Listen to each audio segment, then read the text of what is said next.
તો મિત્રો, Gujarat police કોન્સ્ટેબલની exam પેટર્નની વાત કરીએ તો આ પેપરમાં કુલ 2 ભાગ રહેશે, પાર્ટ એ અને પાર્ટ બી. પાર્ટ એ કુલ 80 માર્કનો રહેશે અને પાર્ટ બી 120 માર્કનો રહેશે. તો આવી રીતે કુલ 200 માર્કનું પેપર રહેશે અને બધા એમસીક્યુ જ રહેશે.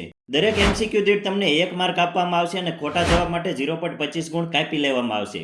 અને આના માટે તમને કુલ 3 કલાક એટલે કે 180 મિનિટનો સમય આપવામાં આવશે. તો મિત્રો, આ પેપરમાં પાસ થવા માટે તમારે બંને પાર્ટમાં મિનિમમ 40% ગુણ લાવવા ફરજિયાત છે.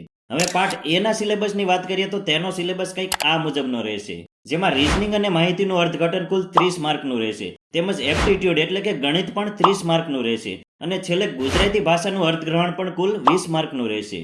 તો આવી રીતે પાર્ટ એ કુલ 80 માર્કનો રહેશે, અને આ પાર્ટમાં તમારે મિનિમમ 40% માર્ક એટલે કે 80 માંથી 32 માર્ક લાવવા ફરજિયાત છે.